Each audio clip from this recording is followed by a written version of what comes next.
ZEE5 ಇರುವಾಗ ನೀವು ನಿಮ್ಮ ನೆಚ್ಚಿನ ಶೋಗಳನ್ನ ಎಂದಿಗೂ ಮಿಸ್ ಮಾಡಿಕೊಳ್ಳುವುದಿಲ್ಲ. ಅದು ಸಂಪೂರ್ಣ ಉಚಿತವಾಗಿ. ಸಿಸ್ಟರ್ ಏನ್ ಹೇಳ್ತಾ ಇದೀಯಾ? ಇದೆಲ್ಲ ನಿಜ ತಾನೇ? ಸಿಸ್ಟರ್ ಸುಳ್ಳು ಗಿಳ್ಳು ಹೇಳಿ ನನಗೆ ಟೋಪಿ ಆಗ್ತಾ ಇಲ್ಲ ತಾನೇ? ಸಿಸ್ಟರ್ ಇದು ಹೇಗಾಯ್ತು ಗೊತ್ತಾ? ವಿರೋಧ ಪಕ್ಷದವ್ರ ಜೊತೆ ಕೈ ಸೇರಿಸ್ಕೊಂಡು ಸಮ್ಮಿಶ್ರ ಸರ್ಕಾರ ರಚಿಸಿದಂಗಾಯ್ತು.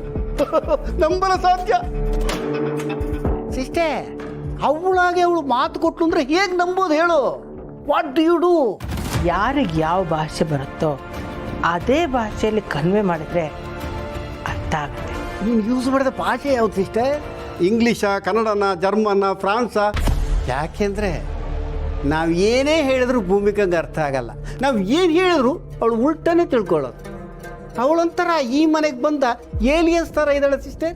ಯಾರೇನೇ ಆದರೂ ಯೂನಿವರ್ಸಲ್ ಭಾಷೆ ಅಂತ ಒಂದಿದೆಯಲ್ಲ ಅಣ್ಣ, ಅಂದರೆ ಫೀಲಿಂಗ್ಸ್, ಎಮೋಷನ್, ಸೆಂಟಿಮೆಂಟ್ಸ್ ಹೋಲ್ಸೇಲಾಗಿ ಎಲ್ರಿಗೂ ಅರ್ಥ ಆಗೋ ಭಾಷೆ ಅದೇ ಅಲ್ವಾ ಸಿಸ್ಟರ್? ಹೌದಣ್ಣ. ಇನ್ಮೇಲೆ ನಾನು ಅದೇ ಭಾಷೆ ಬಳಸೋದು. ಮಾತು ಕಮ್ಮಿ, ಕೆಲಸ ಜಾಸ್ತಿ. ಅರ್ಥ ಆಯ್ತು, ಆದರೆ ಪೂರ್ತಿ ಅರ್ಥ ಆಗಿಲ್ಲ. ಸ್ವಲ್ಪ ಬಿಡಿಸಿ ಹೇಳ್ತೀಯಾ? ಎಲ್ಲನೂ ಈಗಲೇ ಹೇಳಿದರೆ ತಿಳ್ಕೊಳ್ಳೋಕ್ಕೆ ಇನ್ನೇನನ್ನ ಇರುತ್ತೆ. ಸದ್ಯಕ್ಕೆ ಇಷ್ಟನ್ನೇ ಅರ್ಥ ಮಾಡ್ಕೊ. ನಾನು ಏನು ಮಾಡಿದೆ ಅಂತ ಯಾರಿಗೂ ಗೊತ್ತಾಗಬಾರ್ದು.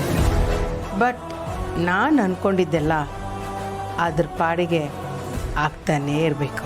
ಓಹೋ, ಮುಂದಿನ ಯೋಜನೆ ಬಹಳ ದೊಡ್ಡದಾಗಿದೆ ಅನ್ನು. ಸಿಸ್ಟರ್, ಚೆಕ್ಮೇಟ್ ಇಡಕ್ಕೆ ಬಂದವರಿಗೆ ಮಾಸ್ಟರ್ ಸ್ಟ್ರೋಕ್ ಕೊಟ್ಟು ಸ್ಟ್ರೋಕ್ ಹೊಡಿಯಂಗೆ ಮಾಡ್ತೀಯ ಅನ್ನು. ಸಿಸ್ಟರ್, ನನಗೊಂದು ಸಣ್ಣ ಡೌಟು.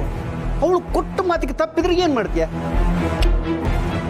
ಅವಳಾಗಿ ಮಾಡೋದಕ್ಕೆ ಸಾಧ್ಯನೇ ಇಲ್ಲ ಅಣ್ಣ. ಹೇಳಿ ಕೇಳಿ ಯಾರ ಮಗಳು ಅವಳು ಹೇಳು? ಮೇಸ್ಟ್ರ ಮಗಳು. ಎಥಿಕ್ಸೇ ಅವ್ರ ಸ್ಟ್ರೆಂತು, ವೀಕ್ನೆಸ್ ಎಲ್ಲ. ಎಥಿಕ್ಸ್ ಮೀರಿ ಅವಳು ಏನೂ ಮಾಡಲ್ಲ. ಅವಳು ಎಥಿಕ್ಸ್ ಮೀರಲ್ಲ. ನಮಗೆ ಎಥಿಕ್ಸ್ ಅಂದರೆ ಏನು ಅಂತಲೇ ಗೊತ್ತಿಲ್ಲ. ಅಲ್ಲಿಗೆಲ್ಲವೂ ಬ್ಯಾಲೆನ್ಸ್ ಆಯ್ತಲ್ಲ ಸಿಸ್ಟರ್? ಒಟ್ಟಿನಲ್ಲಿ ಇನ್ನು ಮುಂದೆ ಇಡೀ ಸಾಮ್ರಾಜ್ಯಕ್ಕೆ ನೀನೇ ರಾಣಿ.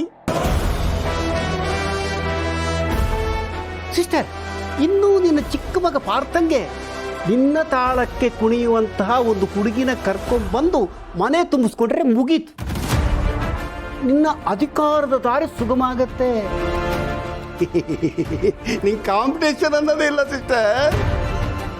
ಯಾವ ಭಯಾನೂ ಇಲ್ಲದೆ, ಯಾರ ಭಯಾನೂ ಇಲ್ಲದೆ ನಿರಾತಂಕವಾಗಿ ಅಧಿಕಾರವನ್ನು ಚಲಾಯಿಸಬಹುದು. ಹಾಂ, ನನ್ನ ಮುಂದಿನ ಕೆಲಸ ಏನಂದರೆ ಪಾರ್ಥನ್ಗೆ ಒಂದು ಒಳ್ಳೆ ಹುಡುಗಿ ಹುಡುಕಿ ಮದುವೆ ಮಾಡಿ ಮುಗಿಸೋದು. ಓಹೋ, ಸೂಪರ್ ಸಿಸ್ಟರ್, ನೀನು ಸೂಪರ್. ನನಗಾಗ್ತಿರೋ ಖುಷಿಗೆ ಸೀಟಿ ಹೊಡೆಯೋಣ ಅಂತ ಅನಿಸುತ್ತೆ. ಆದ್ರೆ ಎದುರುಗಡೆ ಇರೋರು ತಪ್ಪು ತಿಳ್ಕೋತಾರ ಅಂತ ಸುಮ್ಮನೆ ಆಗ್ಬಿಟ್ಟೆ ಅಷ್ಟೇ. ಖುಷಿ ಇರೋದು ಸೆಲೆಬ್ರೇಟ್ ಮಾಡೋಕ್ಕಲ್ವಾನ? ಪರವಾಗಿಲ್ಲ, ಹೊಡಿ. ಹಂಗಂತ್ಯಾ?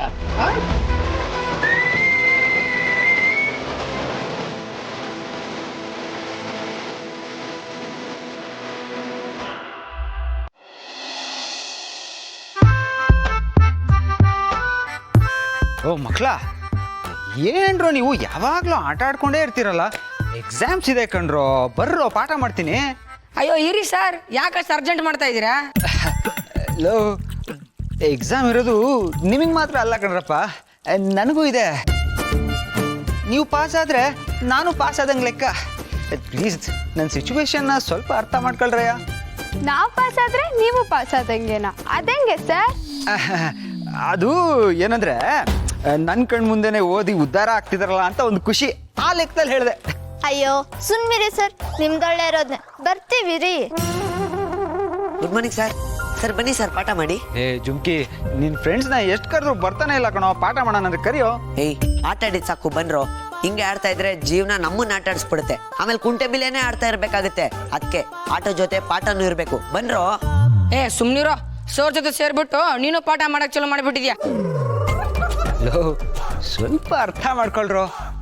ನೋಡಿ, ನೀವು ಓದಿದ್ರೆ ನೀವು ಚೆನ್ನಾಗಿರ್ತೀರಾ, ನಮ್ಮ ಸೊಸೈಟಿ ಚೆನ್ನಾಗಿರುತ್ತೆ, ಓವರ್ ಆಲ್ ನಮ್ಮ ಇಂಡಿಯಾನೇ ಚೆನ್ನಾಗಿರುತ್ತೆ ಕಣ್ರೋ. ಸ್ವಲ್ಪ ಅರ್ಥ ಮಾಡ್ಕೊಳ್ರೋ. ಸುಮ್ಮನೆ ಹೋಗಿ ಸರ್. ಸರ್ ಬನ್ನಿ ಸರ್, ಇವ್ರು ಬರ್ತಾ ಇದ್ರೇನಂತೆ, ನಾನ್ ಬಂದಿದ್ದೀನಲ್ವಾ, ನನ್ಗೆ ಪಾಠ ಮಾಡಿ ಬನ್ನಿ ಸರ್. ಅಲ್ಲ ಕಣೋ ಜುಮ್ಕಿ, ಅಯ್ಯೋ ಸರ್ ಬನ್ನಿ ಸರ್. ಇವತ್ತು ನಿನಗೆ ಬುದ್ಧಿ ಬಂದಿದೆ, ಇನ್ನು ನಾಳೆ ಇವ್ರಿಗೆ ಬರುತ್ತೆ. It's okay.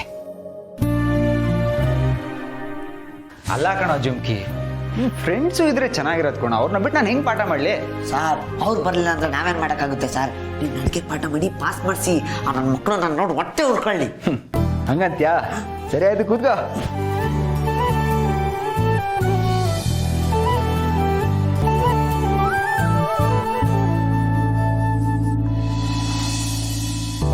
ಏನೋ ಮಾತಾಡಬೇಕು ಅಂದ್ರೆ ಏನು ಶಕುಂತ್ಲ? ಅದು ಅತ್ತೆ ಗೌತಮ್, ನಮ್ಮ ಮನೇಲಿ ಮಂಗಳ ಕಾರ್ಯ ನಡೆದು ತುಂಬ ದಿನ ಆಯಿತು. ಅದಕ್ಕೆ ಒಂದು ಮಂಗಳ ಕಾರ್ಯ ಮಾಡೋಣ ಅಂತ ಅನ್ಕೊತಾ ಇದ್ದೀನಿ. ಅದಕ್ಕೇನಂತೆ, ಎಷ್ಟೋ ಪೂಜೆಗಳಿದ್ದಾವೆ, ಅದರಲ್ಲಿ ಒಂದು ಯಾವುದಾದ್ರೂ ಪೂಜೆ ಮಾಡಿಸಿದ್ರಾಯ್ತು ಬಿಡು. ಹಾ, ಇದರಲ್ಲಿ ನಮ್ಮ ಒಪಿನಿಯನ್ ಕೇಳೋದೇನಿದೆ? ಅದು ಹಾಗಲ್ಲ ಗೌತಮ್, ತುಂಬ ದಿನದಿಂದ ನನ್ನ ಮನಸ್ಸಲ್ಲಿ ಒಂದು ಆಸೆ ಇದೆ. ಮನೇಲಿ ಎಲ್ಲರ ಮದುವೆನೂ ಆಗಿದೆ, ಉಳಿದಿರೋದು ಪಾರ್ಥಂದು.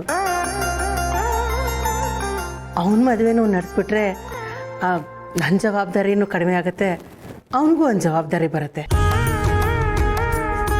ಇದು ಹೇಳೋಣ ಅಂತ ನಿಮ್ಮನ್ನೆಲ್ಲ ಇಲ್ಲಿ ಕರೆಸಿದ್ದು. ನಿಮ್ಮೆಲ್ಲರ ಅಭಿಪ್ರಾಯ ಏನು? ಅರೆ, ಅದರಲ್ಲಿ ಏನಿದೆ? ಆ್ಯಕ್ಚುಲಿ ಭಾಳ ದಿವಸದಿಂದ ನನಗೂ ಅನ್ನಿಸ್ತಾ ಇತ್ತು. ನನ್ನ ಮನಸ್ಸಲ್ಲಿ ಇದ್ದಿದ್ದು ನಿಮ್ಮ ಬಾಯಲ್ಲಿ ಬಂತು. ನನಗಂತೂ ಭಾಳ ಖುಷಿ ಆಯಿತು. ಅಜ್ಜಿ, ನಿಮ್ಗೇನು ಅನ್ಸುತ್ತೆ? ನಿಮ್ಮ ಯೋಚನೆ ಎಲ್ಲ ಸರಿನೇ, ಇದು ಮೊದಲೇ ಆಗಬೇಕಾಗಿತ್ತು. ಅವನು ಫಾರಿನ್ನಿಂದ ಬರ್ತಿದ್ದ ಹಾಗೆ ಅವನು ಮದುವೆ ಮಾಡಿದ್ರೆ ಅವನಿಗೂ ಒಂದು ಜವಾಬ್ದಾರಿ ಬಂದಿರೋದು. ಅಜ್ಜಿ, ಅವನಿಗೆ ಜವಾಬ್ದಾರಿ ಇಲ್ಲ ಅನ್ಕೋಬೇಡಿ, ನೋಡೋದಕ್ಕೆ ಹಾಗೆ ಕಾಣಿಸ್ತಾನಷ್ಟೇ. ಅವನಿಗೆ ಸಿಕ್ಕಾಪಟ್ಟೆ ಜವಾಬ್ದಾರಿ ಬಂದಿದೆ. ಅವ್ನು ಬೇರೆ ಥರನೇ ಇದ್ದಾನೆ. ಹೌದೇನೋ ಗುಂಡು? ಅವನಿಗೆ ಮದುವೆ ಮಾಡೋದಕ್ಕೆ ಇದು ಕರೆಕ್ಟಾದ ಟೈಮು. ತಡ ಮಾಡೋದು ಬೇಡ. ಭೂಮಿಕಾ, ಏನಂತೀರಾ? ಹಾಂ, ಮದುವೆ ಮಾಡೋದು ಒಳ್ಳೇದೇನೆ. ಯಾವತ್ತಾದ್ರೂ ಒಂದಿನ ಮಾಡಲೇಬೇಕಲ್ವಾ? ಥ್ಯಾಂಕ್ಸ್ ಭೂಮಿಕಾ, ನೀವೆಲ್ಲರೂ ಹೇಳೋದನ್ನ ಕೇಳಿ ಮುಂದುವರಿಯೋದಕ್ಕೆ ನನಗೂ ಧೈರ್ಯ ಬಂತು. ಈ ವಿಷಯ ಮುಂದುವರಿಸ್ಬೋದಲ್ವಾ? ಖಂಡಿತ. ಆದಷ್ಟು ಬೇಗ ಅವ್ನ ಮದುವೆ ಮಾಡಿ ಮುಗಿಸ್ಬೋಣ. ಬಿಗ್ ಬ್ರೋ, ಎಷ್ಟು ಸರಿ ಬರೀ ಲೂ ಅಂತಿದ್ಯಾ? ಆಲ್ರೆಡಿ ಯಾವ್ದಾದ್ರು ಹುಡುಗಿನ ನೋಡಿಟ್ಟಿದ್ಯಾ ಹೇಗೆ? ಹಾಗೆಲ್ಲ ಏನೂ ಇಲ್ಲಪ್ಪ. ಎಲ್ಲರೂ ಓಕೆ ಅಂದಮೇಲೆ ಇನ್ನು ತಡ ಯಾಕೆ? ಅಮ್ಮ, ನಿಮ್ಮ ಮನಸ್ಸಿನಲ್ಲಿ ಯಾರಾದರೂ ಇದ್ದಾರಾ? ನಿಮಗೆ ಗೊತ್ತಿರೋರು ಅಥವಾ ನಮಗೆ ಗೊತ್ತಿರೋರು? ಆ ಥರ ಯಾರೂ ಇಲ್ಲ ಗೌತಮ್. ಇದನ್ನೆಲ್ಲ ನಿನಗೆ ಬಿಟ್ಟಿದ್ದು. ನಾನು ತಾಯಿ ಆಗಿರ್ಬೋದು, ಆದರೆ ಅವ್ರನ್ನೆಲ್ಲ ಜೋಪಾನ ಮಾಡಿದ್ದು ನೀನೇ ಅಲ್ವಾ? ಅವರೆಲ್ಲರೂ ನಿನ್ನ ಆರೈಕೆಯಲ್ಲೇ ಬೆಳೆದಿರೋದು. ಹಾಗಾಗಿ ಎಲ್ಲ ನಿರ್ಧಾರ ನೀನೇ ತಗೋಬೇಕು. ಥ್ಯಾಂಕ್ಸ್ ಮಾ, ನನ್ನ ಮೇಲೆ ಇಷ್ಟೊಂದು ಭರವಸೆ, ನಂಬಿಕೆ ಇಟ್ಟಿರೋದಕ್ಕೆ. ನೀವೇನು ಯೋಚನೆ ಮಾಡಬೇಡಿ. ಪಾರ್ಥ ನನಗೆ ತಮ್ಮ ಮಾತ್ರ ಅಲ್ಲ, ನನ್ನ ಮಗನ ಅಲ್ಲ. ತಂದೆ ಸ್ಥಾನದಲ್ಲಿತ್ತು ನಾನು ಈ ಮದುವೆ ನಡೆಸ್ಕೊಡ್ತೀನಿ. ಹ್ಯಾಪಿ?